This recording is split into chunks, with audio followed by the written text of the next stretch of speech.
Podemos dar início, né, aqui à nossa conversa aqui sobre agências reguladoras, tendo em vista que existe um projeto de transformação do INPI, Instituto Nacional da Propriedade Industrial, em agência reguladora. Então, é importante que os servidores, né, conheçam como é uma agência reguladora, né, como ela funciona e essas questões todas. Então, nós pedimos para o pessoal, né, dos nossos companheiros do Sinagências para fazer uma apresentação aqui para nós, né, um bate-papo aqui para a gente conversar sobre esse assunto. E a gente organizou aqui a conversa de uma forma que as pessoas que tiverem perguntas coloquem no chat, tá, que a gente passa para o pessoal responder. Então, aqui do Sinagências, tem o Fábio. O Fábio, ele é o presidente, né, do sindicato, tá, das Sinagências. Está aqui o Williams, que é o diretor. O Williams, eu não sei dizer nem o nome da sua diretoria, depois você explica. O Giulio, também do Sinagências. E o Ricardo Peçanha, são todos do sindicato lá.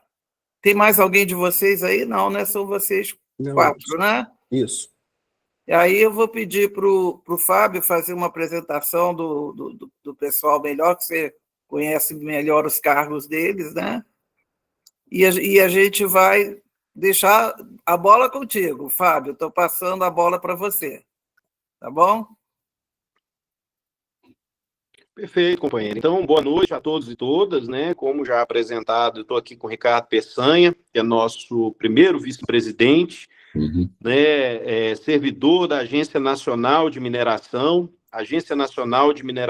né? Que foi a penúltima transformada, de fato, em agência, advinda do extinto, do antigo DNPM. Então, o Ricardo Peçanha tem até um pouco essa memória, um pouco de como se deu esse processo de transformação do antigo DNPM para a ANM.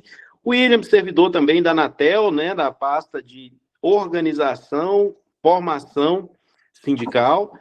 E o Júlio, que é nosso diretor de administração, servidor aposentado aí da fiscalização da Anvisa, não é? Do nosso quadro específico, plano especial de cargos, da nossa PAF, né? Portos, Aeroportos e Fronteiras, na Anvisa.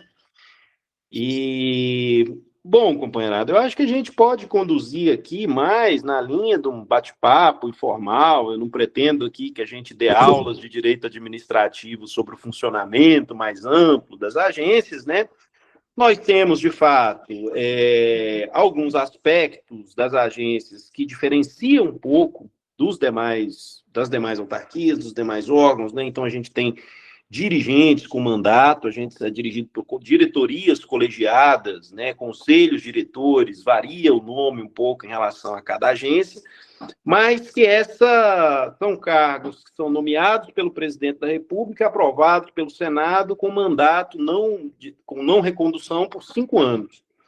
Né? Então, esses mandatos eles são não coincidentes, então isso gera uma forma de governança nas agências que você não tem essa coisa da nomeação direta dos diretores, né? Dos escalões para baixo, né? Aí, obviamente, são os próprios diretores empossados que fazem esse trabalho, né? Nós temos aqui, observando um pouco aqui mais alguns elementos, né? Em tese, as agências deveriam possuir uma autonomia administrativa, financeira, orçamentária, mas que na prática da vida essa autonomia ela é bastante mitigada, ou seja, para as questões de pessoal, nós também negociamos lá no MGI, as questões de RH e no CIPEC, então faz parte desses órgãos centralizados, né, do governo para lidar com o pessoal. O orçamento também ele não tem essa autonomia toda, né? Inclusive é algo que a gente tem passado aí pelos últimos anos, uma redução muito grande do nosso orçamento. quando a gente fala na média das 11 agências, né, nós estamos falando aí em média de uma redução de 41% do orçamento das agências nos últimos 10 anos, né? Então temos passado por um momento complicado do ponto de vista orçamentário, operacional das próprias agências, né? Tivemos aí também uma diminuição muito grande no quadro na última década, seja por conta, né, da não realização de concursos de um lado e do outro, a própria questão da aposentadoria, né? Muitos servidores e servidoras se aposentando nesse processo, e hoje a gente tem uma carreira que é organizada, né? Nós temos assim a carreira as carreiras da regulação propriamente dita, que foram criadas a partir da existência das agências já no governo Lula em 2004, né? Então o que aqui a gente chama de carreira nova. Só que as agências elas não caíram do céu, né? Antes do advento das agências reguladoras, nós tínhamos, na maioria dos casos, outros órgãos que tinham a competência não necessariamente equivalente, mas o que significava aquela atividade, com outra nomenclatura, em outro momento histórico, né? Então, tínhamos os departamentos, por exemplo, como precursor da ANAC, nós tínhamos o Departamento de Aviação Civil, como precursor da Anatel, nós tivemos o Dentel, como precursor da ANM, tivemos o DNPM, e assim, né, sucessivamente nas demais agências. Então, isso aqui eu queria dar umas palavras iniciais aqui. Eu não sei se vocês têm alguma pergunta, algum questionamento. O interessante aqui, Vânia e demais, né, é que eu já sou dessa dita carreira nova, e um dos principais embates, uma das principais bandeiras sindicais que nós temos aqui é justamente fazer com que o quadro específico, o plano especial de cargos, que são aqueles servidores que vêm dos departamentos, que vêm daqueles órgãos que faziam, às vezes, das agências reguladoras anteriormente, fazer com que esse quadro seja reconhecido como parte da carreira, uma vez que hoje nós estamos falando de um quadro específico, de um plano especial de cargos, que é considerado em extinção, né? E que, para nós, um dos grandes problemas, além disso, gerar conflitos internos, não gerar o devido reconhecimento para o que nós chamamos, para quem nós chamamos carinhosamente de pioneiros da regulação, é o fato de ter implicações reais. Então, você tem diferença salarial, você tem o fato de essa carreira dos que vieram, né, do Dentel, do DNPM, de outros, essa carreira, ela se enquadra em extinção, e são servidores que entraram no serviço público com integralidade e paridade. Mas, a partir do momento que nós temos esses cargos em extinção, acontece que uma das grandes preocupações nossas é a manutenção do referencial de paridade com a ativa. Então, se esses quadros não são reconhecidos como parte integrante da carreira, nós perdemos o referencial com a ativa. Então, essas são algumas das questões, alguns dos problemas que a gente tem enfrentado aí, pelo menos nos últimos 20 anos, né, em uma luta constante para que nós possamos avançar, né, e ter o reconhecimento isonômico dos servidores, porque nesse ponto de vista o governo acabou criando duas categorias de servidores, né, os novos, onde tudo né, e aqueles que vieram, que são os pioneiros, que ensinaram muitas vezes a turma da minha geração a trabalhar, mas que infelizmente mais de 20 anos depois ainda não conseguimos o devido reconhecimento e a devida isonomia. Eu não sei se meus colegas querem fazer alguma consideração, Vânia, se vocês querem passar para algumas perguntas, a gente está aqui. Não sei se vocês também, colegas, já querem também se colocar aí. Ricardo, Williams, tá? Bom, eu posso contar um pouco o histórico, assim, né? Porque pelo que nós passamos, eu tive a oportunidade de ver a minuta da medida provisória que a Vânia, acho que encaminhou para o William, que o William me enviou, eu dei uma olhada, achei muito bem estruturada, está muito interessante, mas a parte pessoal é que eu acho que vai pegar a conversa lá com o MGI.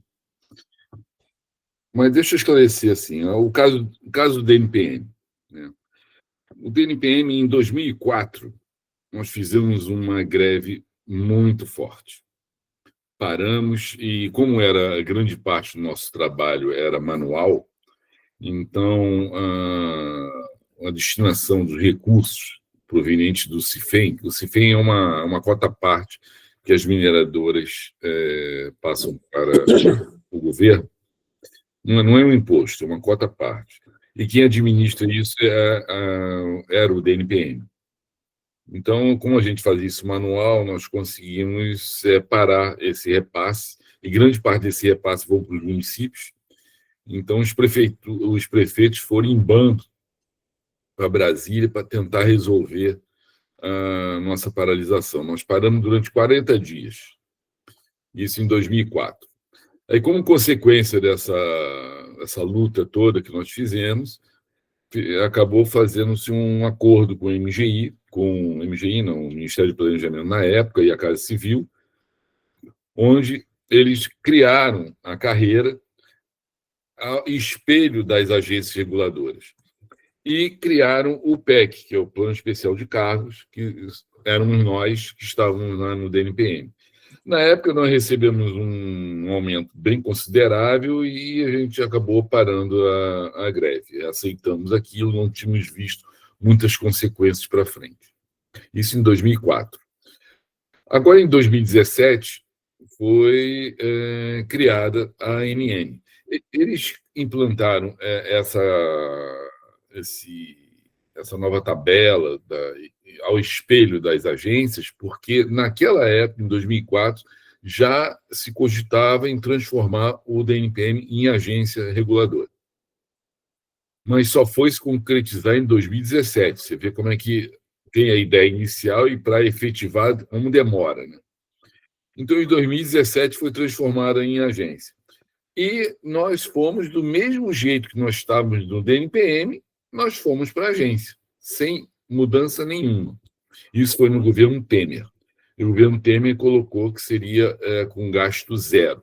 Então, nós fomos com as mesmas tabelas do PEC e as tabelas das carreiras do pessoal que fez concurso agora. Mas, na verdade, o que acontece? As atribuições do PEC, que nós, quando entramos no serviço público, as nossas atribuições são aquelas de 1970, né, do DASP. Então, lá prever o que nós podemos fazer é uma extensão enorme, gigantesca de atribuições. E, na verdade, as agências reguladoras é uma parte do que a gente pode fazer. Então, nós podemos fazer muito mais coisas do que o pessoal da carreira faz hoje. Mas o MGI tem em dizer que são duas carreiras diferentes e nós não temos competência de fazer o que o pessoal da carreira faz, e por isso que há essa discriminação do pessoal novo do pessoal antigo.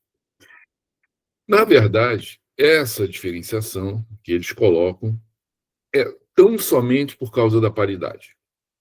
Sabe? Eu acho que há uma perseguição a nós mais antigos, é até etarismo mesmo, porque nós temos, quem entrou no serviço público até 2003, como tem a paridade, cada vez que há um reajuste ou uma conquista da carreira nova, nós, os aposentados, teriam também essa majoração. E eles não estão muito afim de que isso seja extensivo aos aposentados.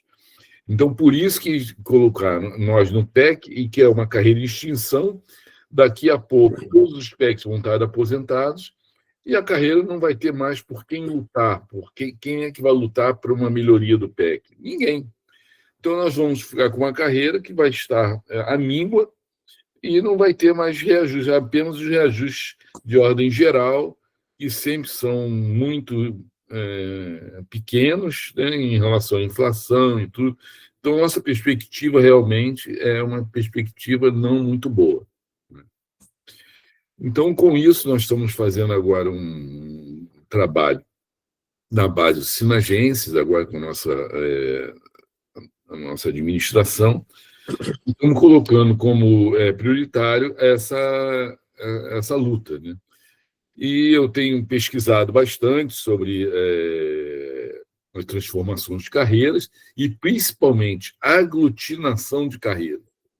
Então, a aglutinação de carreiras que não existe qualquer impedimento de ordem constitucional ou legislativa, tá? Para que uma lei possa promover a aglutinação de carreiras. Então, seria esse o caso, eu acho que seria o caso de vocês também. Vocês têm que lutar pela aglutinação. Então, seria o quê? Vocês das carreiras do DASP, das antigas carreiras, serem aglutinados, então vão ser juntados com os novos concursados que seriam para o NPI. Tá?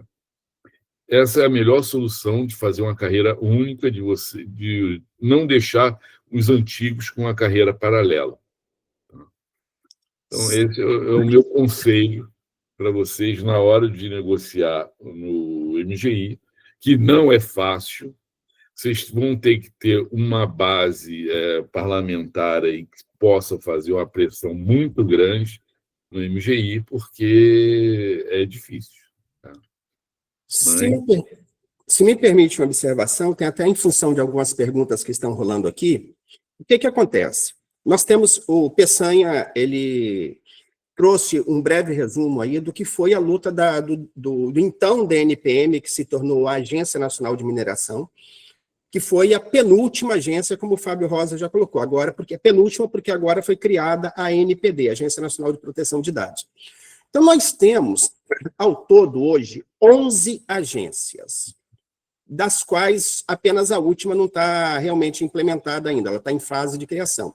Então, nós temos a Agência Nacional de Energia Elétrica, que é a ANEEL, que foi a primeira agência criada, e a segunda agência criada foi a Agência Nacional de Telecomunicações, a Anatel. Só que a Anatel foi a primeira agência a ser efetivada. A ANEEL só foi efetivada depois, embora a lei de criação seja a primeira, ela só foi efetivada depois. A segunda lei de criação foi da Anatel, em 97, e ela já entrou sendo efetivada porque, naquele momento, no governo Fernando Henrique, havia demanda, necessidade da privatização dos serviços de telecomunicações.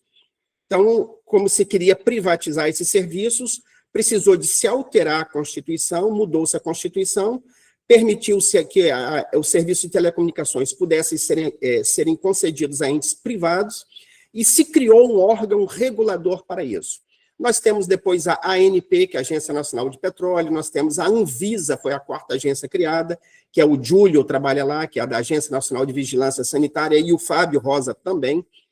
Nós temos depois a Agência Nacional de Águas e Saneamento Básico, que é a ANA, nós temos a Agência Nacional de Saúde Suplementar, que é a ANS, Agência Nacional de Transportes Terrestres, a ANTT, Agência Nacional de Transportes Aquaviários, a ANTAC, Agência Nacional de Cinema, a ANCINE, Agência Nacional de Aviação Civil, a ANAC, e a Agência Nacional de Mineração, a ANM. Agora, a Agência Nacional de Proteção de Dados, a ANPD. O que aconteceu com todas essas agências, com exclusão da ANPD, porque ainda não está funcionando? Quando se criou essas agências, os servidores, porque veja, como o Fábio disse, essas agências não surgiram do nada, elas não caíram do céu. Elas absorveram serviços que eram executados por outros órgãos. Então, no caso da ANM, havia o DNPM, que era o Departamento Nacional de Produção Mineral, que fazia o serviço. No caso da Anvisa, havia o SVS, eu acho que é o Serviço Nacional de Vigilância Sanitária, né, Júlio? No caso da Anatel, havia o Ministério das Comunicações, o Dentel já havia sido extinto, mas havia o Ministério das Comunicações que fazia. Então, nós passamos, quando a agência foi criada, os servidores dos órgãos que faziam serviços foram cedidos num primeiro momento, e logo, algum tempo depois, eles foram redistribuídos para essas novas estruturas. Esse processo de redistribuição No caso da Anvisa, foi a primeira que foi feita em 2004 por uma lei específica, a Lei 10.882. 9 outras agências aconteceram depois, com a Lei 11.357 de 2006, no caso da Anatel também, e a ANM também em 2004. Esses servidores que antes faziam as atividades nos seus órgãos de origem, que foram cedidos e depois redistribuídos, eles passaram a fazer parte de um quadro específico. É o chamado Plano Especial de Cargos, ou PEC. E existe também o quadro específico. Bom, mas vamos tratar agora tudo como PEC, que essa é uma outra discussão. Então, esses servidores passaram a compor um quadro paralelo. A partir de 2004, houve os primeiros concursos para as agências propriamente ditas, e aí elas passaram a suprir os seus cargos a partir de 2005 em diante. Então, a partir de 2005, nós tivemos 2 quadros específicos, 2 quadros distintos, para evitar uma redundância, funcionando nas agências. Nós tivemos o Plano Especial de Cargos, que era o pessoal oriundo das atividades, das suas estruturas originárias, e, a partir daí, a carreira específica das agências. São 2 estruturas separadas, que, embora trabalhem no mesmo órgão, mas com leis diferentes, cargos diferentes, estruturas diferentes. No nosso caso, os reajustes, por exemplo, eles aconteciam de modo igualitário. O reajuste que era dado a uma carreira também era dado a outra carreira. No último acordo, agora em 2024, houve diferenciação pela primeira vez. Pela primeira vez, as carreiras novas, os Sinagências, nós negociamos, nós mesmos que aqui estamos, todos nós chegamos a participar das mesas de negociação com o MGI, e as agências receberam, acho que o segundo melhor reajuste de toda a esplanada, foi um reajuste de 27%, dado aos cargos novos. A nós, do Plano Especial de Cargos, nós ficamos com um reajuste de 15,5%. Então, pela primeira vez, também o reajuste foi diferenciado. Então, vejam bem, nenhuma agência hoje tem os servidores oriundos, num primeiro momento, participando da carreira propriamente dita. Nós compomos uma carreira à parte, e pela primeira vez essa carreira à parte também foi prejudicada num reajuste diferenciado. Então, nós estamos brigando também para existe um processo de luta para que a gente tenha o mesmo reajuste, né, que o complemento desse reajuste também seja dado para a gente, mas é uma luta que está em progresso, e não há nenhuma, como todas as outras lutas de trabalhadores, não há nenhuma garantia de que ela aconteça. E nós também temos outra luta, que é a de compormos parte da carreira da regulação. Porque é um processo que nós entendemos, e se isso vier a acontecer mais tarde com vocês, espero que não, né? Mas é aquela estrutura, é aquela coisa, a gente faz uma atividade, fazíamos antes, continuamos a fazer hoje todas as atividades que as agências reguladoras fazem, só que nós não somos reconhecidos como parte integrante dessa carreira. E como o Peçanha bem o disse, quando o último nós se aposentar, nós perderemos por completo a paridade com as agências. Esse é um grande drama para a gente. Então, assim, se eventualmente aquela minuta que nós recebemos for concluída, ótimo, maravilha para vocês, porque nós até tomaremos como padrão de briga, né? Olha, existe um precedente aqui, nós queremos também ser semelhantes, ter o mesmo tratamento que o pessoal do INPI teve. Agora, não sei qual é o poder de negociação de vocês, não sei qual é o poder de fogo, não sei quem é que, de fato, está querendo fazer quais os apoios que vocês têm para essa transformação, mas a manter o que aconteceu com todas as carreiras anteriores, vocês farão parte também de um quadro à parte, paralelo, e não farão parte da carreira. Quer dizer, eu estou dizendo não que isso vai acontecer, mas a julgar se a regra continua. E eu espero que não continue, espero que vocês abram um precedente maravilhoso para a gente. Mas, por enquanto, é isso. Vai lá. Deixa eu explicar aqui só mais uma coisa importante. Os PECs, que são o pessoal antigo, né, antes da criação das agências reguladoras, hoje nós ganhamos vencimento básico mais gratificação. A gratificação institucional e a gratificação individual, como vocês devem receber hoje. O pessoal que entra por concurso já diretamente nas agências, entram nas carreiras, já ganha subsídio. Então, tem essa diferença. O pessoal novo é subsídio. Nós, antigos, é VB mais gratificação. Tá? Então, só para deixar uma pergunta, que eu acho que vai esclarecer mais o pessoal. Não aconteceu uma transposição de uma carreira de vencimento para as carreiras de subsídios. Isso, deixa eu só explicar o seguinte, é que tanto o Ministério do Planejamento anteriormente e o MGI, eles vêm com a argumentação que isso é inconstitucional. Tá? É uma construção de um pensamento totalmente desvirtuado. Eles colocam, porque eles puxam que você não pode entrar para uma carreira sem concurso público. Claro, isso é evidente. Você não pode entrar no serviço público sem concurso público. Tudo bem. Mas se você já está no serviço público, se entrou por concurso, numa outra carreira, e agora está havendo uma transformação de carreira no órgão, logicamente que você pode aglutinar essas duas carreiras. Eu já fiz uma pesquisa, tem várias situações do Supremo Tribunal Federal dando ganho de causa, dizendo que é constitucional fazer aglutinação de carreiras. Então, vocês têm que, com esse argumento, no MGI, bater pé que vocês têm condições tranquilamente de fazer a aglutinação de carreira, que é o quê? Que é juntar uma carreira com a outra. Não tem. Essa é a grande luta que vocês vão ter que fazer.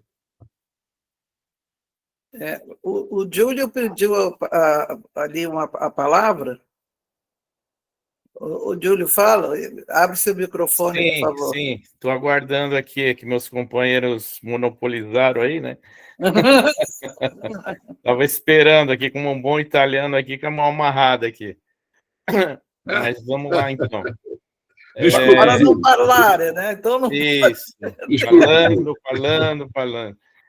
Então, o que eu vejo, assim, de tudo que foi falado, né, que já foi bem explanado, a gente tem que depreender o seguinte, eu vi lá pelo chat, lá, o pessoal perguntando a questão de diferença remuneratória, né, o Williams falou aí do acordo 2024, mas como é que acontecia anteriormente? Eu vou falar pela Anvisa, né, a Anvisa foi criada em janeiro de 99, e não abriu concurso seguido como as outras agências, né? Ela teve o primeiro concurso em 2004. E até lá, o que aconteceu? Foi criada a Secretaria Nacional de Vigilância Sanitária. Existiu até uma estrutura anterior, mas vamos partir desse ponto. Aí eu migrei da onde eu estava, eu era do Ministério da Saúde, servidor concursado, né? E aí ingressei na Secretaria Nacional de Vigilância Sanitária, que fazia exatamente o que a Anvisa continuou fazendo depois. Só que não era uma agência, era uma secretaria vinculada ao Ministério da Saúde, né? Como vocês estão vinculados ao MDIC, né? Ministério do Desenvolvimento, Indústria e Comércio, né? Todas as agências tiveram uma origem no Ministério. Pois bem, quando a gente ingressou, então, iniciou lá, eu entrei em 96, só para fazer um histórico, né? Os colegas aí não quiseram dizer a idade, né? Mas eu vou falar que é 96. E aí o tempo foi passando, a gente exercendo as atividades, não existiam outros colegas diferentes, né? Todos eram oriundos ou da FUNASA, que era um órgão do Ministério da Saúde também, e foram, digamos assim, meio que, vamos colocar o termo, convidados a compor a secretaria. Então, a gente já era concursado, como o Peçanha falou, né? Ingressamos e aí fomos aproveitados, e eu fui convidado e compus a área do aeroporto, portos, aeroportos, fronteiras, que a Anvisa tem unidades descentralizadas. Além da sede, ela tem estruturas em todos os estados do Brasil. E aí comecei a trabalhar, né? Fui treinando, fui, né, aprendendo. E aí, em 98 para 99, surgiu a ideia de criar a agência, Anvisa. Aí, primeira pergunta que veio é o que vocês estão falando agora aí, né? Ah, tá, e como é que fica a situação de quem já estava? Aí começou a encrenca, né? Então, a Anvisa ela é uma precursora, sem desmerecer os demais, né? Porque foi criada uma associação à época, né, chamada ANSEVES, né, que é a Associação Nacional de Servidores da Vigilância Sanitária Federal, né, que nós éramos, a Vigilância Sanitária tem municipal e estadual, nós éramos federal, e aí começou a se questionar, como é que vai ser? Vocês vão criar uma agência e nós, como é que ficamos? Aí foi aqui, foi ali, vem daqui, vem dali, aí o primeiro determinante dizia que a gente ficaria por 5 anos, vejam só, a gente já estava na estrutura, aí depois, quando criasse a Anvisa, nós ficaríamos 5 anos, depois a gente sairia. Só que os nossos cargos originais já não existiam mais. A saúde, nesse tempo todo, já mudou, transformou, né? Veio o SUS, aí municipalizou, uma série de transformações para não estender aqui e alongar. Pois bem, conseguimos, com essa associação, criar uma gratificação que melhorou um pouco o salário, mas é uma gratificação ainda temporária, precária. E quando efetivamente teve o concurso, a gente falou, bom, agora a gente vai ingressar ali. Aí teve uma greve, né? Coincidiu nesse ano, 2004, é importante dizer, e aí o governo chegou e falou, olha, vamos fazer o seguinte, vocês seriam devolvidos aos órgãos originais. Olha só, depois de sei lá quantos anos trabalhado, quase uma década, né? E não vão entrar na nova estrutura das agências. Estou falando da Anvisa, né? Então, como é que se deu? Aí todo mundo ficou apavorado, porque eram mais de 2.500 servidores, faziam fiscalização, né? Órgãos de regulação, tinham os administrativos também. E aí, nisso, o governo topou fazer o seguinte, ó, então nós vamos fazer o seguinte, vocês vão ficar, né? Aí caiu aquela regra dos 5 anos, nós permanecemos, só que vai ser criado um quadro chamado Plano Especial de Cargos, ou quadro específico. E foi uma briga, porque falaram, então vai ser um servidor de segunda linha, né? Porque é isso que eles nos colocaram, em segunda linha, segunda categoria. E aí criaram os cargos já com especialista, né? Como vocês veem lá de regulação, o analista, o técnico de regulação e o técnico administrativo. Então, nós não fomos transpostos. O Williams falou ali a parte da redistribuição, mas tudo isso antes, né, da criação da agência. Aí, automaticamente, nessa situação, nós fomos absorvidos como redistribuídos. No caso da Anvisa, não foi em 2004, viu, Williams? Foi em 2000, outubro de 2000, que efetivou a redistribuição. Então, ela foi anterior, né, ao concurso. Vejam só. Então, aí tem uma série de questões legais. Foi criada uma lei de 9986 de 2000, que é de recursos humanos das agências reguladoras. Aí começou todo o problema. E aí, quando se criaram as tabelas, a gente começou a olhar para a tabela e falou, pô, mas não é possível, né? Como é que eles vão entrar ganhando mais e nós que estamos aqui há tanto tempo serviço público? E aí a coisa se estendeu nesses 20 e tantos anos, gente, né? Então, as pessoas estão perguntando, mas quem estava não entrou? Não, não entrou. Nós estamos aqui, nós três, eu, Peçanha e o William, somos Plano Especial de Cargos, né? E o Fábio é concursado já pela estrutura nova, né? Da Anvisa. Então, coexistem esses quadros. Um chama efetivo, ora, todos somos servidores efetivos, mas eles chamam quadro específico, quadro efetivo, o novo.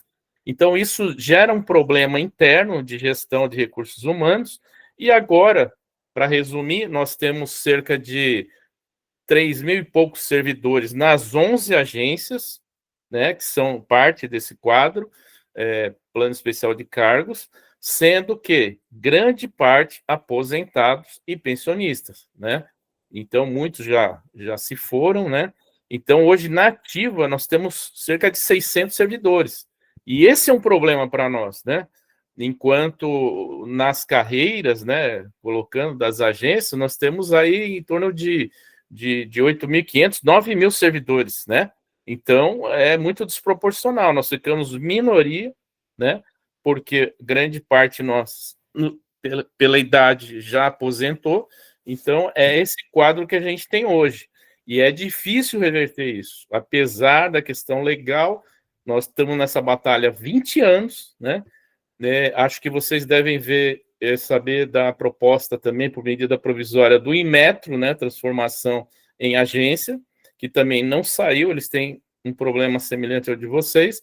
Então, a realidade é essa. Então, a gente está aqui para socializar com vocês, somar, né, forças, mas até o momento, até o último grupo de trabalho, né, que o PCM participou, o Zenão, que não está aqui, o Williams também, o MGI diz que nós somos um quadro transitório e temporário. Então, ele entende isso até hoje. Então, ele quer realmente que esse quadro ele está dado à extinção. E se isso acontecer, aí sim nós estamos, né, lascados, porque se em 2024 ele já tratou aí reajuste diferenciado, e não foi só para nós das agências, importante dizer, né, tem planos especiais de carga em outros ministérios, né, na Receita Federal, Polícia Federal, e assim por diante, né. Então, é uma situação bem ruim. Então, vocês têm que tomar muito cuidado no projeto de vocês, para não criar uma estrutura que vocês sejam excluídos dessa estrutura, porque aí não é vantagem, né? Sair de uma carreira estruturada que vocês têm para uma outra situação desvantajosa. Então, é importante socializar isso com vocês. Obrigado. Sim, eu queria pegar só um gancho aqui da fala do Júlio, que eu não queria dar um conselho, né? Pelo que a gente tem batalhado aqui, dar um conselho para vocês. Eu acho que seria muito interessante vocês fazerem um trabalho junto com o pessoal do INPI também. Vocês juntariam forças e seriam duas agências que estariam brigando para ter essa aglutinação de cargos, entendeu? Então, se você já fica mais parruda a reivindicação. Se vocês conseguirem implementar isso, olha, meus parabéns. Aí a gente vai atrás de vocês, entendeu? Mas é isso. É só uma parte que é importante esclarecer em relação à NPD, né? Se falou muito pouco. A NPD, ela é totalmente diferente da situação que a gente está colocando das 11, né? A nossa irmã mais nova, o colega estava perguntando ali, é a NM, mas também não é tão nova, é 2017, né? Então já tem uns aninhos aí. Mas a NPD, ela vai sair do zero, é a primeira agência que vai ser zero. Quem está lá hoje são os servidores que foram requisitados com uma certa especificidade na área de tecnologia de informação e tal. E ela tem uma característica que a gente está acompanhando até pelo Sinagência, que ela cria apenas 200 cargos só de nível superior, só especialista. Não tem técnico, não tem nível intermediário. Não sei se vocês repararam na criação. E esses servidores que lá estão, eles são vinculados a carreiras já existentes.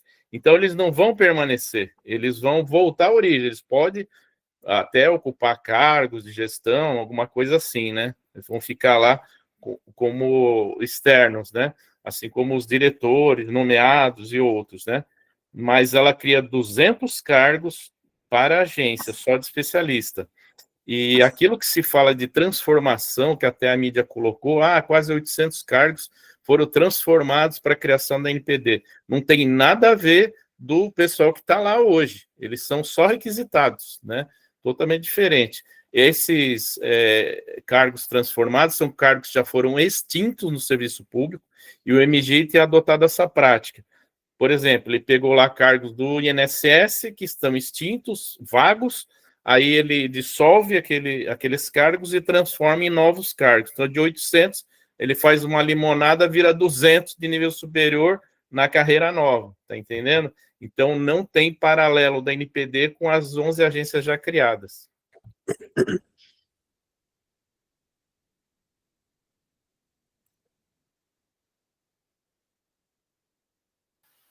Bem, gente, a gente tem um monte de perguntas. Eu não sei se a gente pode... a gente talvez fosse o caso de tentar responder algumas que não... Mas acho que vocês já responderam a maioria delas, né? Estão respondendo, Vânia, estão respondendo. Estão respondendo no próprio chat, estou vendo aqui. Então, tá aqui. Mas qual a pergunta mais crucial aí para o presidente que está aí responder? A questão... Por exemplo, tem uma pergunta aqui que a gente tem que explicar direitinho. O servidor pergunta aqui se, nas novas carreiras das agências, todos os servidores recebem por subsídios. As carreiras novas, sim, né? Sim. Uhum. Mas não quer dizer que os servidores que estão lá vão para as carreiras novas. Não. Essa é a grande briga que a gente tem, né? Eu gostaria de fixar o Fábio também aqui na tela, mas eu não consigo fixar ele. Acho que não sei se cabe, que tem que espremer. Acho que só pode colocar 3. Quer dizer, acho que temos que espremer todo mundo. Então, lembrando, né, Fábio, que nós tivemos uma greve forte em 2012, de todas as agências, nós não fizemos um acordo, fomos para o acordo em 2013, foi colocada a questão da criação do subsídio, mas por uma série de circunstâncias lá, justamente por causa do específico, o acordo foi linear, então se abriu mão até da questão de subsídio, e ele voltou em 2015, num acordo que começou a vigorar de 2016, foi ali no governo Temer, só para lembrar, né, que quando a Dilma teve impeachment, Temer assumiu, nós tivemos até com medo que esse acordo não vingasse, e ali se criou o subsídio. Então, subsídio para as carreiras, né, a Fábio ajuda aí, porque ele é da carreira, né, se eu estou falando besteira, foi criado a partir de 2016 com a Lei 13.326. Então, não é uma coisa que já nasceu das agências, isso é importante. Todo mundo ganhava com VB gratificação, adicional de insalubridade, periculosidade, adicional tempo de serviço, né? A distinção se deu a partir de 2016, aí ficou plano especial de cargos com o VB, e, inclusive, né, não sei como é que é a estrutura de vocês, que a gente não consegue atingir todos, mas era 50% VB, 50% gratificação. Nós conseguimos, nesse acordo, melhorar a correlação, passando a 70% VB e 30% gratificação, tá? Só para ajudar nessa composição remuneratória, se o Fábio quiser complementar. Não, eu ia contribuir justamente com isso, Júlio, falando que as carreiras elas não nascem com a remuneração por subsídio, né? Isso foi uma luta que nós empreendemos, como bem disse o Júlio, né? Só para deixar bem frisado aqui, nós negociamos isso com o governo Dilma, ficamos ali, quando teve aquela situação toda, ficamos ali, será que o Temer vai cumprir? E acabou que o Temer acabou cumprindo, né, o acordo que tinha sido fechado com o governo Dilma, né? Então, a situação um pouco em linhas gerais, né, essa questão da criação das agências e de como tem se dado a incorporação de pessoal, é um pouco nessa linha. Isso continua, isso tem mais de 20 anos e continua a ser uma bandeira histórica do nosso sindicato, porque realmente são muitos fatores. Primeiro que, assim, eu não acredito que haja... É aquilo, né, gente? A gente vai para a mesa de negociação, o que o governo quer negar, ele arruma 1000 coisas para negar, quando tem vontade política, altera a legislação, se precisa, altera até a Constituição quando tem vontade política para se solucionar uma questão, né? Então, nós estamos nessa luta. Eu acho que, ainda assim, né, é importante o fato, e aí falando um pouco sobre os sinagências, né, de o nosso sindicato ser esse sindicato mais amplo, que incorpore, né, todos os ramos da nossa categoria e permaneça na luta por essa incorporação, porque a gente vê, né, viu exemplo, nós temos algo como 14 ou 15 planos especiais de cargo, PECs, na esplanada, né? E os outros estão tendo muitas dificuldades, tiveram também um reajuste diferenciado, contra o qual a gente ainda está lutando para equalizar. Então, ainda assim, é importante esse papel da gente ter um único sindicato, porque dá mais tração, dá mais força, né, com todos os debates e as dificuldades internas que nós temos, mas ainda é possível trazer uma turma que está mais na ativa para poder fazer determinadas lutas, fazer determinados enfrentamentos, né? Esse ponto é isso.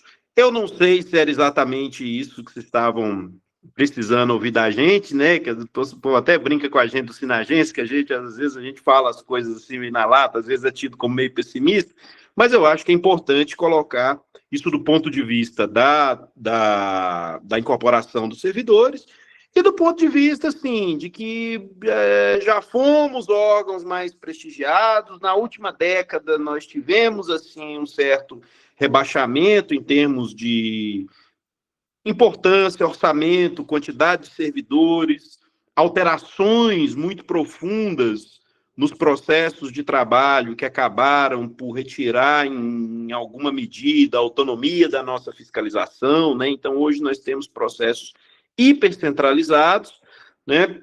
Mas, ainda assim, a gente tem lutado para garantir determinados avanços, né?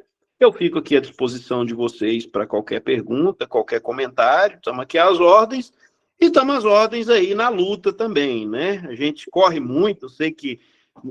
Não sei se o Williams estava tendo contato anterior com Vânia, né? E assim, a gente correndo e viajando o Brasil inteiro, instalando representação sindical nos estados, que nós somos sindicato nacional. Agora estamos na batalha do nosso Congresso, sabemos que vocês estão em processo eleitoral aí também, né? Então sempre tem uma correria, mas nós estamos aqui também à disposição para somar na luta, para construir uma posição de solidariedade, porque essa direção entende que não adianta a gente se encastelar nas nossas questões corporativas. Tem determinadas questões, determinadas lutas dos servidores que elas são amplas, elas são comuns a todos nós e que compensa muito estarmos juntos, né? Estamos enfrentando, inclusive, nessa dimensão agora de mais essa tentativa de reforma administrativa, né, e a unidade dos servidores e servidoras tem sido fundamental para fazer o devido enfrentamento. Já tivemos, inclusive, alguns recuos, né, diversos parlamentares aí já solicitaram a retirada da assinatura da PEC, né, mas é importante para nós tocar essa luta em solidariedade, em conjunto com outros companheiros e companheiras servidores públicos, né, porque a nossa unidade é importantíssima, dado o tamanho do nosso inimigo aí, né? Que é pesado enfrentar o fiscalismo, é pesado enfrentar, né, toda essa pressão por arroxo fiscal, é pesado para nós enfrentar essa pecha que foi colocada no servidor público há 40 anos, né? Aquela coisa de 40 anos lá do colo, do Marajá, do privilegiado, ainda ecoa aí na boca das nossas elites e, infelizmente, acaba virando uma coisa que a gente tem que enfrentar aí. Mas, né, com muita luta, com muito trabalho, a gente vai seguindo em frente. Sigo à disposição aqui, tá, companheirada? Gente, a gente está assim, também preocupado, né, com a questão, né, não sei se vocês também estão tendo esse problema com a aposentadoria, né, se os servidores serem migrados para o INSS. Quer dizer, com certeza isso afeta mais o pessoal do PEC, né? Mas eu acho que o pessoal do subsídio também vai acabar indo, não? Abre o seu áudio, Ricardo.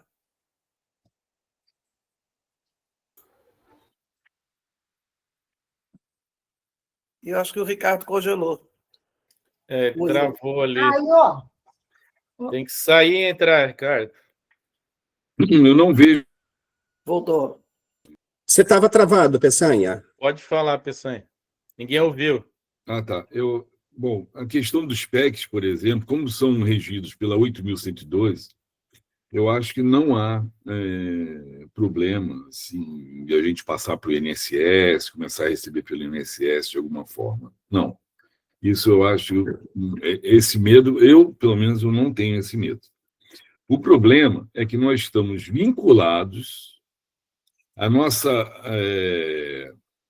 nosso parâmetro é uma carreira que está em extinção.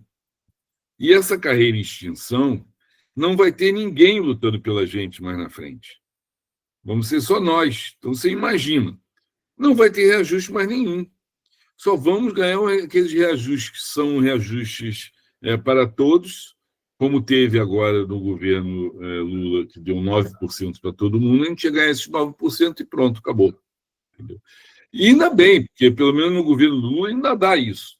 Agora, você imagina no governo Temer, num Bolsonaro da vida e não sei o quê. Então, vai ser 0, 0, 0, 0, 0. Então, sabe, essa que é a nossa preocupação. Então, nós, como aposentados de uma carreira em extinção, estamos fadados a ficar pior do que o pessoal do INSS. Eu vejo isso. Tá? Eu vejo dessa forma. Então, nós temos que lutar com unhas e dentes para que nós fiquemos atrelados às novas carreiras, que pelo menos vai ter gente nova lutando por sempre melhoria, e a gente vai no rojão, né? Entendeu? Então, eu acho que tem que ter muito claro isso aí na cabeça, que nós temos que ter algum vínculo com as novas carreiras. E, para mim, a melhor solução é a aglutinação das carreiras. Eu estou botando aqui no chat, eu vou botar agora, uma carreira do INSS, por exemplo. O INSS aglutinou um monte de carreiras numa só. Né? Então, tem a lei, tem tudo, tem o decreto-lei que aglutinou todo mundo, entendeu? Então, pode ser feito da mesma forma.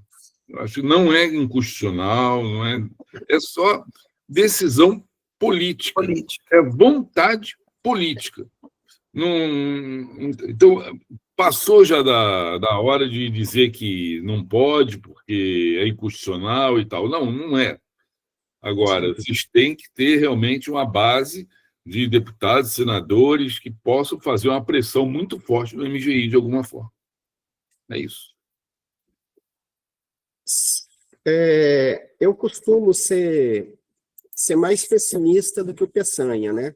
Aliás, duas questões, né? Uma primeira e mais lateral nesse momento é que, de fato, a gente faz parte do regime próprio de previdência, nós não somos do regime geral, mas as constantes reformas previdenciárias, a reforma administrativa em curso, criam... Hoje a gente já tem a previsão legal de que, havendo uma situação caótica, uma expressão não é essa, mas eu estou usando, havendo uma situação de insolvência ou qualquer coisa, num regime próprio, ele pode cair para regime geral. E como as reformas administrativas estão fazendo já a criação do FUNPRESP e outros mecanismos, estão cada vez mais subfinanciando o regime próprio de previdência, então, para que a gente tenha, daqui a pouco, esse regime com um grau de insolvência muito grande, e a gente ser transformado em regime geral, não é um horizonte muito distante, não. É um caminho que está sendo pavimentado e eu não vejo isso como impossível. Não pelo fato, pura e simplesmente, de que nós somos servidores do quadro específico, não é isso. Do Plano Especial de Cargos, PEC, não é isso. É um caminho que, de repente, trilhe todos os servidores da administração hoje que estão no regime próprio. E outra questão é o seguinte, nós ouvimos lá do MGI uma situação. Ora, hoje, a maior parte de nós que está na ativa está com está com abono de permanência, como é o meu caso, e outros tantos mais.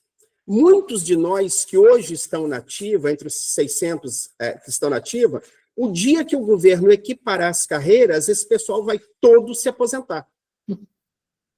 Então, na mesa, foi dito o seguinte, se houvesse essa equiparação, seria um reajuste salarial para quem não será mais força de trabalho ativa. Então, Peçanha tem razão. Previsões legais, elas existem. Possibilidades legais são reais. Agora, o problema é aquilo que ele mencionou também, a chamada vontade política. E vejam, vontade política dos atuais governos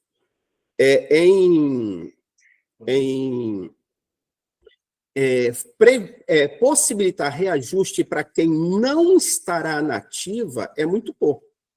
E vejam que eu costumo dizer que hoje nós temos um governo de frente muito ampla e que o presidente da República, o presidente Lula, ele tem bandeiras históricas. Uma bandeira histórica dele é o reajuste do salário mínimo.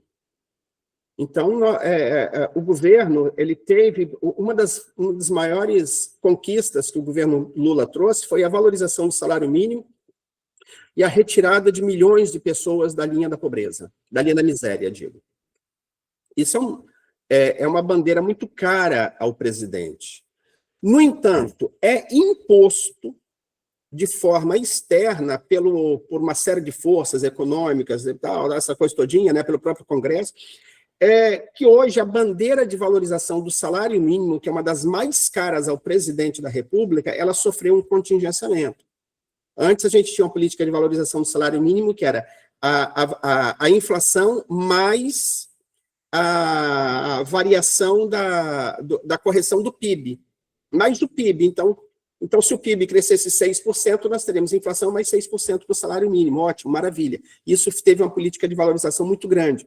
Hoje, o salário mínimo está limitado à variação da inflação e 2,5%, a variação do PIB limitada a 2,5%. Se o PIB hoje, numa situação absurda, subisse a 10%, o salário mínimo subiria apenas inflação mais 2,5%.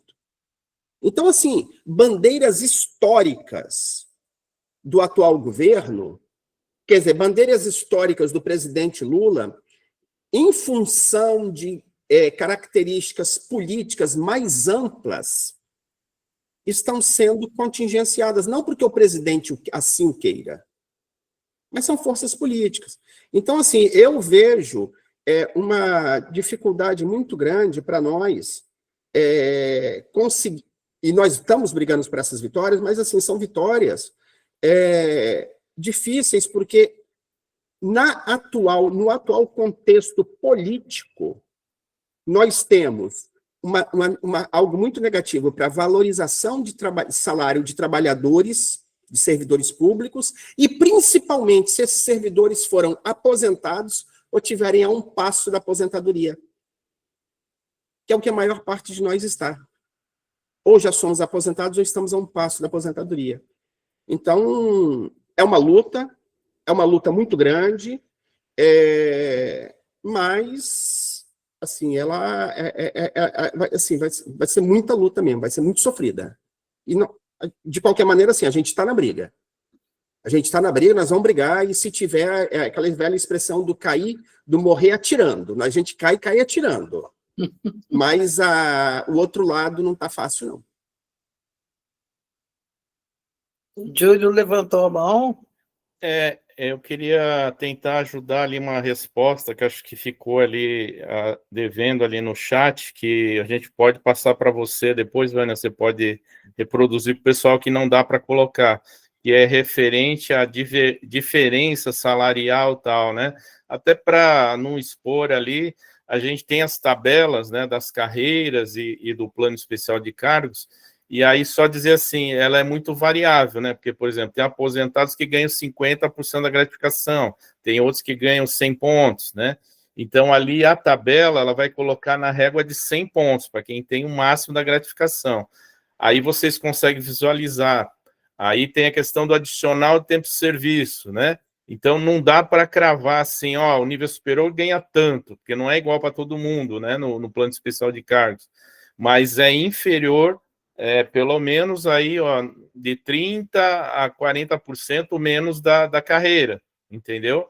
Então, é uma defasagem significativa, que aumentou ainda mais agora com essa diferença do reajuste, né? Só aí, de 27 para 15,5, vocês já imaginam como é que aumenta a discrepância, né?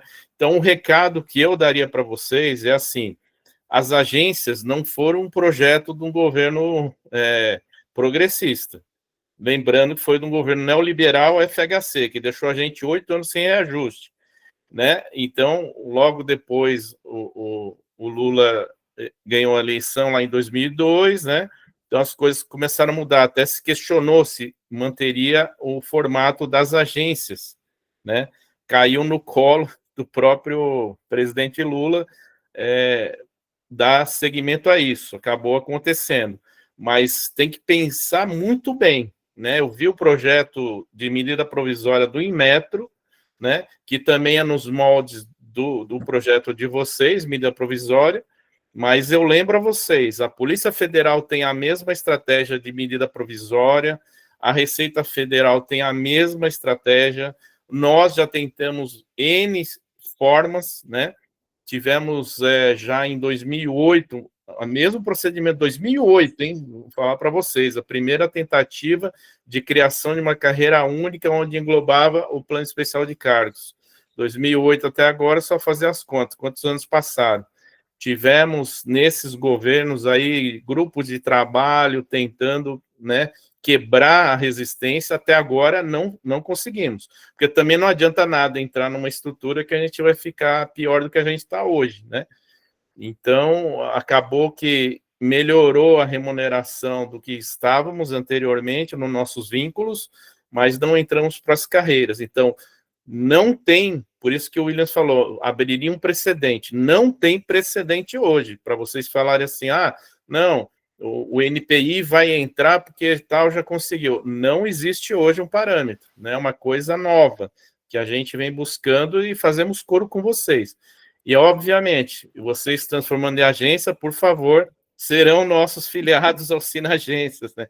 Porque a gente quer fortalecer a carreira da regulação, né? E a carreira da regulação também tem suas pautas aí, né? Mirando o ciclo de gestão, porque também ficou defasado, né? Então, tem uma série de circunstâncias. O pessoal da carreira está correndo atrás de outra carreira, nós que não estamos correndo, não temos carreira, estamos correndo atrás da carreira de regulação. Então, é assim que funciona, é movimento, é luta, né? E a gente está junto nessa briga, né? Vocês viram aí a mesa geral, o que aconteceu, né? Veio os benefícios ali, auxílio alimentação, os aposentados como eu, aposentei em maio desse ano, já fiquei de fora, né? Então, já não teve, já teve essa questão de discriminação. E assim será, infelizmente, né? Deixou de ser ativo, as coisas mudam.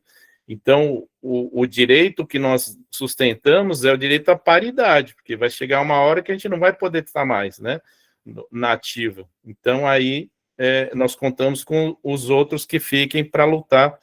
Não que a gente não vá lutar, mas aí é diferente, estamos do outro lado, né, como aposentados e pensionistas também. É isso, pessoal. Eu deixo esse recado. Obrigado. Deixa eu só fazer Fala. É só um comentário aqui sobre o que o Júlio colocou, é que não existe precedente que ele está colocando, mas dentro das agências reguladoras, né? Mas fora das agências tem.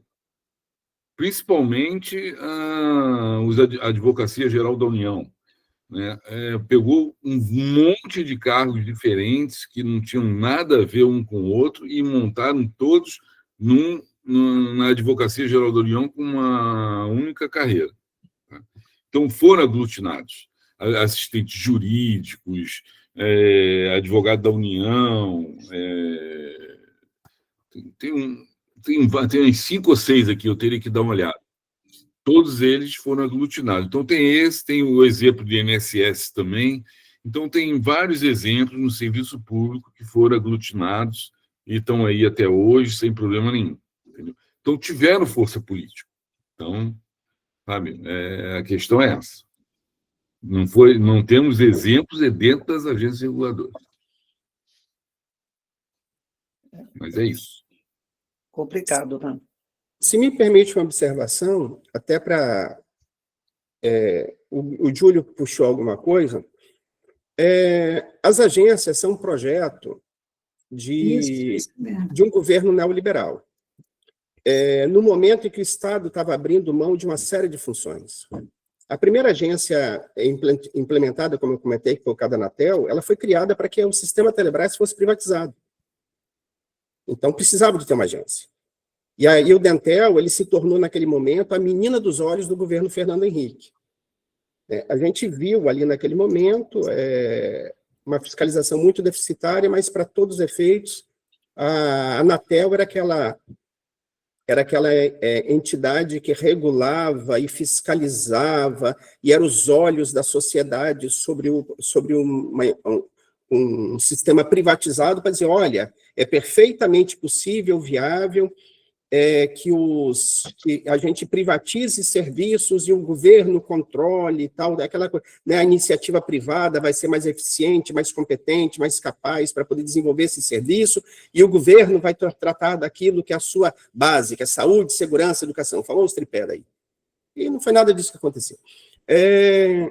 Então, assim, esse é um negócio complicado, principalmente, assim, as agências, elas têm um conceito de regulação, ele traz dentro de si uma ideia de harmonizar interesses de serviços públicos privatizados, serviços públicos exercidos por entes privados, com o Estado a acompanhar e fiscalizar esse processo. É um negócio assim. Então, é uma tentativa, pelo menos teórica, de harmonização, de coexistência pacífica entre um Estado regulador e uma iniciativa privada a fazer serviços públicos com eficiência e tudo mais. Num processo hoje que a gente está vivenciando da reforma administrativa, que a gente tem chamado de destruição do Estado, demolição do Estado, nesse processo, cada vez mais a iniciativa privada tende a tomar espaço do que hoje é atribuição pública. E cada vez mais os entes públicos tendem a ficar mais frágeis no seu aspecto fiscalizador. Cada vez mais estamos caminhando para uma autorregulação, praticamente, do mercado. Então, nós estamos num momento muito complicado, onde as próprias agências, elas têm tirado, e aí o caso da Anvisa é um caso muito claro disso, que ela tem fechado postos de fiscalizações em áreas importantes do Estado, em áreas na Amazônia, no sul do país, em áreas de fronteira. A Anvisa tem fechado postos, até porque muitos dos servidores que trabalhavam nesses postos eram servidores do quadro específico, que já se aposentaram, ou que estão em via de se aposentar. Tem se fechado postos, e a gente tem nas agências primado Eu não te mandei. por uma fiscalização de modo centralizado, à distância, fiscalizações remotas. Então, nós temos um problema sério em termos de fiscalizador, e, assim, esse é um processo que tende a aumentar com as reformas administrativas. Hoje a gente ficou sabendo que o deputado Pedro Paulo pode apensar a PEC 38, que está sendo carinhosamente chamado de PEC do 38ão, por razões óbvias,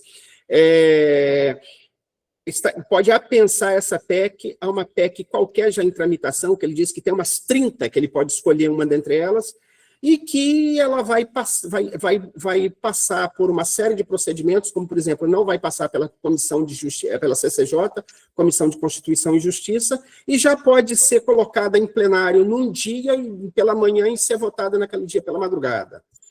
Então, nós estamos aí com um processo exato, é golpe. Nós estamos aí com um processo de desmonte do Estado em curso. Isso pode acontecer num único dia, e todo o serviço público, a incluir as agências, estarão mais fragilizadas.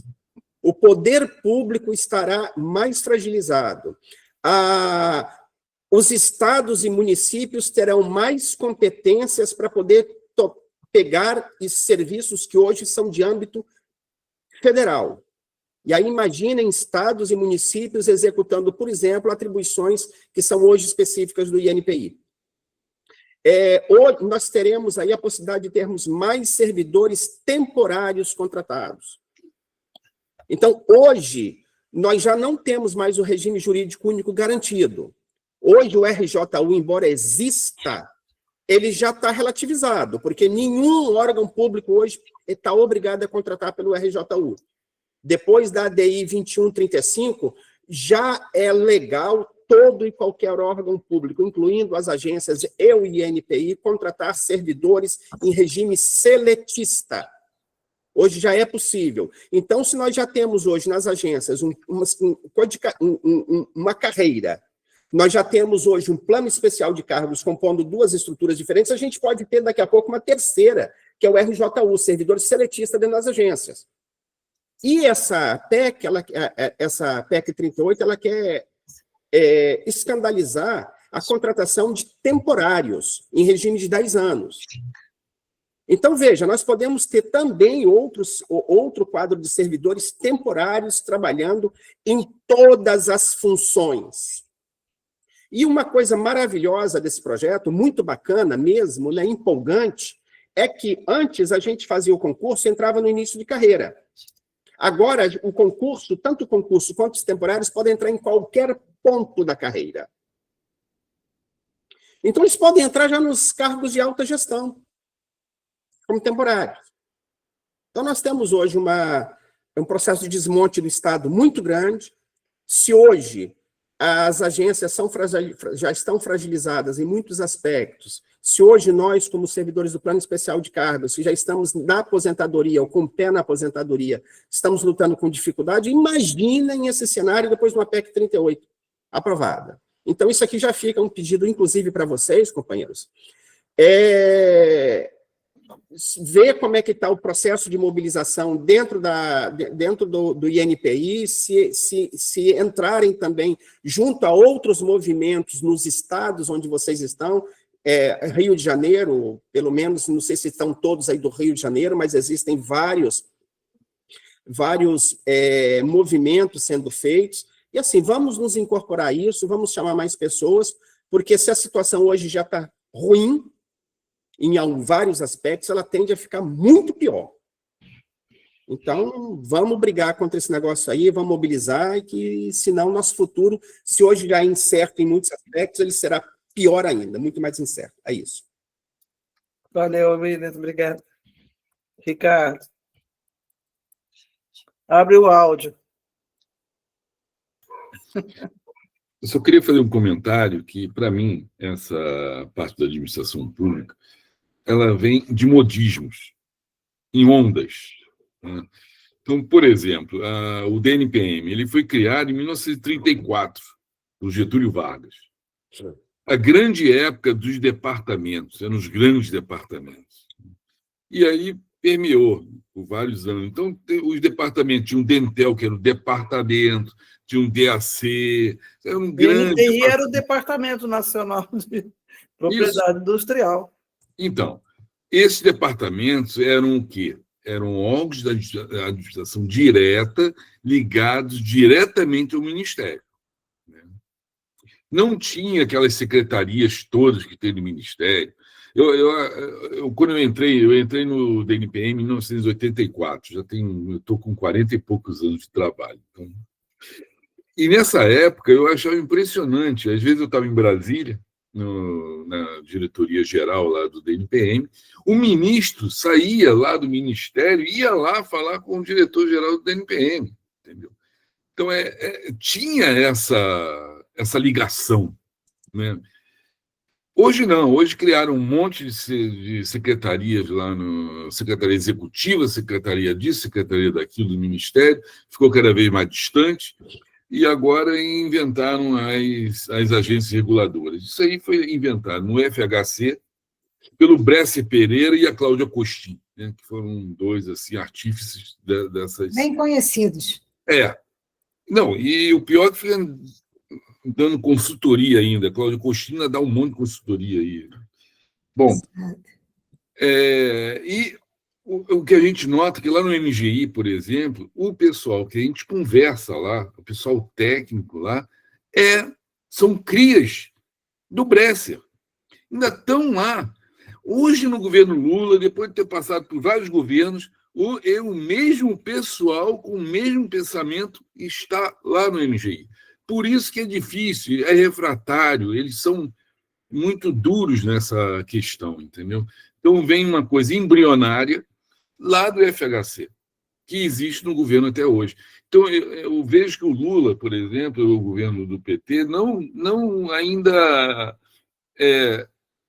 está no governo. Eu vejo lá no MME, eu trabalho diretamente com o Ministério da Energia, né? Então, lá o PT não está lá. Não está. O INPI também não está. Entendeu? Então, tá complicado esse governo aí para a gente começar a conversar e começar a tentar virar essa página. Então, eu acho que é só realmente uma briga política muito forte, né? Porque o DNPM, por exemplo, por que virou agência? Eu faço essa pergunta. Por quê? Se nós tínhamos o regramento mineral do Brasil, não mudou em nada, continua o mesmo. Virou agência, mas o regramento é o mesmo. Olha que loucura. Então, o que a gente fazia anteriormente é o que a gente faz hoje. Não tem mudança nenhuma. Nós fazíamos regulação, fiscalização, todo o regramento de abertura de mina, produção, fiscalização, não mudou em nada. E o DNPM fazia regulação. Então, eu não vejo para que veio a agência. Então, nós acabamos lutando, por quê? Por causa de modismo. E eu vejo que vocês também estão querendo transformar em agência, porque senão vai ficar para trás. Né? A moda está passando, todo mundo tem que ser agência, porque é o que está aí na crista da onda. Né? Infelizmente, é dessa forma que eu vejo assim, a situação da administração. E teriam que ter uma outra visão, né? Um outro planejamento da administração pública. Mas nós estamos nessa direção e então vamos lá. É isso aí. Obrigada, gente. Bom,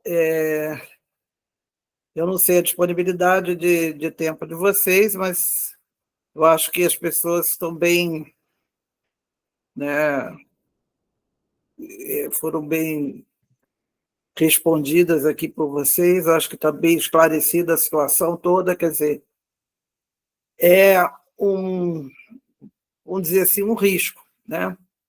Tem um lado assim que a gente sonha, né, de melhoria salarial, que é o que o servidor quer. O servidor não quer virar agência, o servidor quer ganhar mais. Aí vê tabelas de subsídios e acha que vai migrar para essas tabelas de subsídios que têm um valor bem maior do que as tabelas de vencimento que a gente está hoje. E aí, nós vamos mesmo? Muito provavelmente não. Não. Muito provavelmente não vamos, e não vamos ter ganhos consideráveis em relação a isso, e poderemos vir a ter perdas no futuro, quando os servidores atuais que estão na carreira atual começarem a se aposentar. O INPI teve um ingresso importante de servidores agora, né? Mas, mesmo assim, essas pessoas que entraram agora em 2024, um dia vão se aposentar também. Né? Então, vai chegar a hora que não haverá mais ingresso nessa carreira, né, atual do INPI, o ingresso será na carreira de subsídio, e não vai ter mais gente para lutar por eles. É essa a nossa preocupação, é uma coisa que a gente vem cobrando do INPI, da administração do INPI, que se discuta na casa com os servidores os contras também. Falam dos prós, mas ninguém fala dos contras. E a gente tem que analisar o que é bom, os bônus e os ônus, né? Porque tem coisas que podem ser muito positivas e tem coisas que podem ser um desastre. Então, é esse tipo de trabalho, né, que a gente tem que fazer com as pessoas para que as pessoas estejam esclarecidas na hora de escolher o que querem fazer. Não é que ser contra isso ou contra aquilo. As pessoas têm que saber o que estão escolhendo, onde estão pisando.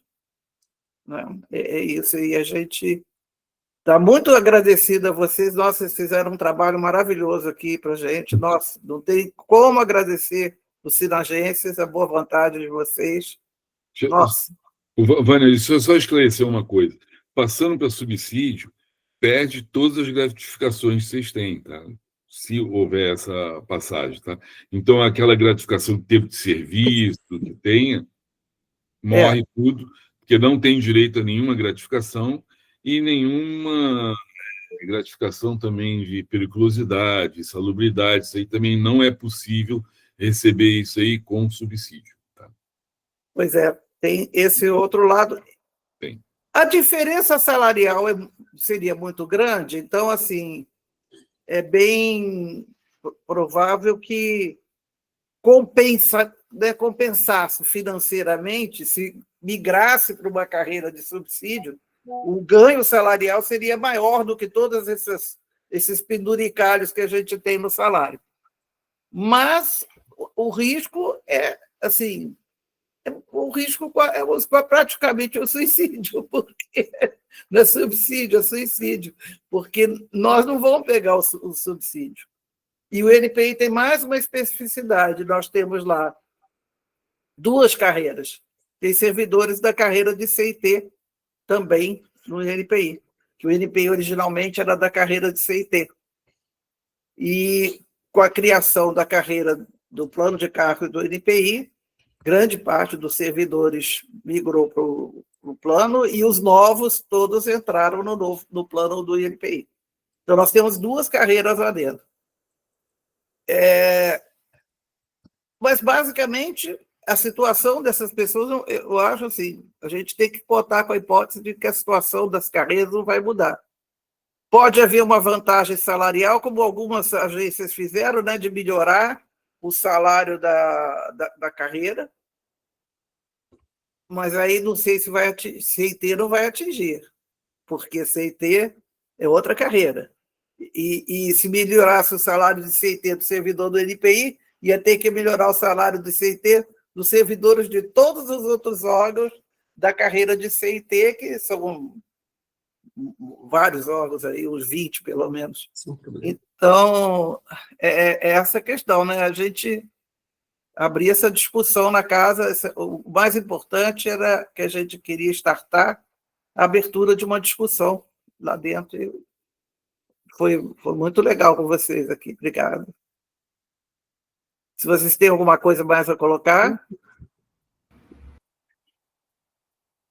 A gente que agradece, né, a oportunidade, e a gente agradece. Estamos à disposição, como o Júlio manifestou, estamos à disposição de todos. E o Fabinho aí... Eu desejo muita sorte para vocês e perseverança, né, e muita luta. A Laudicea levantou a mão? Como a Vânia falou, né, eu sou da carreira de CIT. Né, e tenho orgulho de ser dessa carreira. Muito orgulho. E, sim, essa problemática que vocês trazem, né, a gente está muito, muito perto disso, né? Assim, muito importante, eu queria agradecer muito, né? Acho que a live foi muito importante, e também agradecer, né, porque, embora vocês sejam da agência, e nós, né, da PEC, da 8.112, eu acho que essa união é que vai fortalecer as nossas lutas, né? As nossas lutas. Então, assim, foi muito importante, a gente já tinha alguma ideia, né? A gente pesquisou também, e a gente vem tentando abrir o diálogo com a administração e com o MDIC, o nosso ministério também, Como eu sou de CIT, eu digo assim, né? O MCTI, a gente discute, a gente tem uma mesa setorial para essa discussão, né? Eu não sei como é que funciona a mesa de vocês, se vocês também têm a mesa setorial, como é que o governo estabeleceu, tanto para 8.112 quanto para vocês da agência reguladora, né? Acho que tem a mesa permanente também, tem a mesa específica e tem a mesa setorial, isso que foi para todo, né, serviço público. E como vocês, assim, só para terminar, né, se vocês pudessem falar, se vocês têm a mesa setorial, que é importantíssimo, né, porque esse debate que se trava nessa mesa são todas as questões que o órgão necessita. Isso com os servidores é importante. Não adianta um gestor dizer que nós somos muito importantes para eles se não tem o diálogo, se não conversa, se não trava uma negociação, né? Então, assim, eu gostaria de saber se vocês realmente têm a questão da mesa setorial. E aí, eu agradeço de novo, é a última questão que eu vou colocar. Bom, essa eu posso responder, Laodiceia. Pode abrir o áudio aqui? Nós estamos no processo de instalação das mesas setoriais, porque aqui, o que acontece? São 11 mesas setoriais que a gente tem que instalar, né? Então, é um processo um pouco mais puxado, a gente já veio da mesa específica no ano passado, né? Que foi aí nossa campanha salarial, enfim, vocês devem ter tido também, foi um processo mais amplo. Esse ano, né, a gente seguiu também na Mesa Nacional de Negociação Permanente, naquela mesa geral, na mesa central, onde estamos debatendo lá o auxílio nutrição, estamos debatendo a regulamentação da 151 da OIT, onde recentemente a gente conseguiu um pequeno reajuste aí no Vale Alimentação e no auxílio saúde, auxílio educação. Mas as mesas setoriais, nós oficiamos os órgãos para poder instalar, porque eu tenho que abrir uma com cada agência, e a ideia é que nós, já no começo de 2026, nós consigamos avançar, né? Eu já fiz assembleias em todas as agências para a gente tirar uma pauta para essa mesa setorial no âmbito de cada uma das agências, já oficiamos as agências com cópia para o MGI. Agora, eu acho que nesse final de ano, mais tardar começo de ano que vem, a gente vai para o processo de instalação, porque, como você mesmo coloca, Laodiceia, é importantíssimo, né? E tem elementos da mesa setorial que eu acho que são extremamente relevantes, que dizem respeito às condições de trabalho, que dizem respeito ao que a gente chama de umas miudezas, que não estão necessariamente no âmbito da pauta salarial, e que muitas vezes os próprios colegas, às vezes, não dão tanta importância para isso, como dão para a própria questão do reajuste, da mesa específica, mas que a gente sabe que é de fundamental importância. Primeiro, porque como servidores públicos, eu acho que a nossa tarefa, óbvio que além de lutar pelos nossos direitos, lutar pelo fortalecimento da nossa carreira, eu acho que nós temos uma responsabilidade cidadã com o funcionamento republicano dos nossos órgãos. E a gente vê a invasão, né, essa reforma, essa tentativa de reforma mesmo, é uma colocar o quanto tem se misturado o público e o privado. E nas agências essa fronteira é muito tênue. Então, assim, tem uma série de ferramentas que a gente quer discutir, que dizem respeito à nossa qualidade de vida no trabalho, a combate a assédio, a discutir políticas de gestão de pessoas, discutir capacitações, uma série de coisas que não estão colocadas na mesa central, e a possibilidade de discutir as próprias agências. A que servem, a que têm servido, que rumo têm tomado.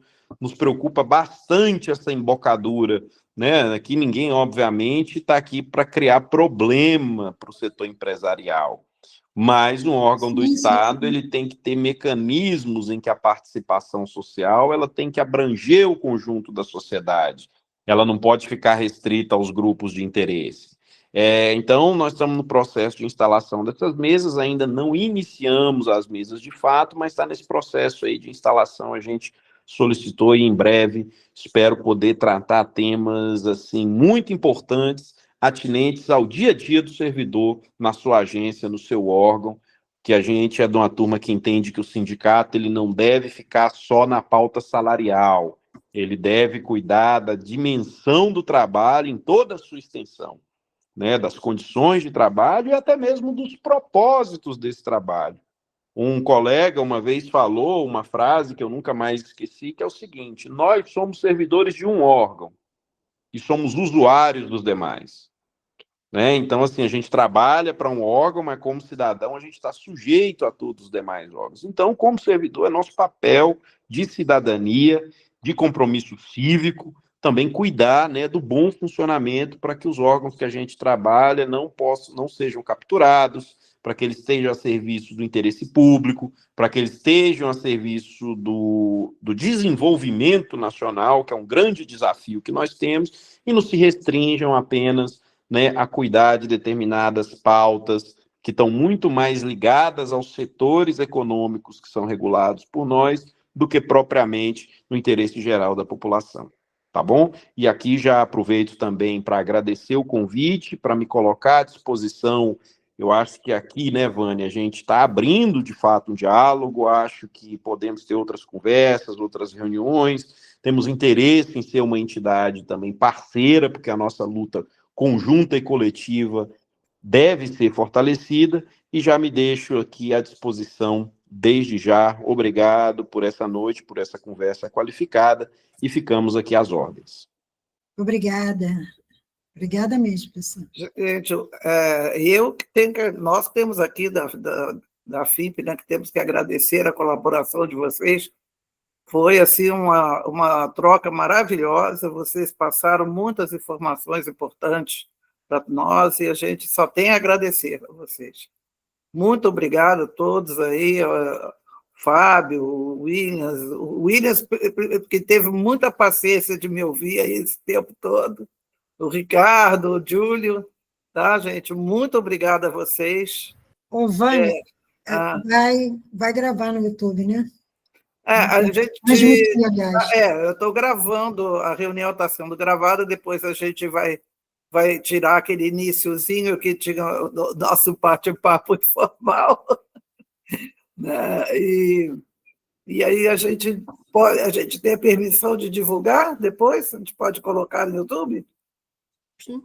Pode? Sem problema, sem problema. Obrigado.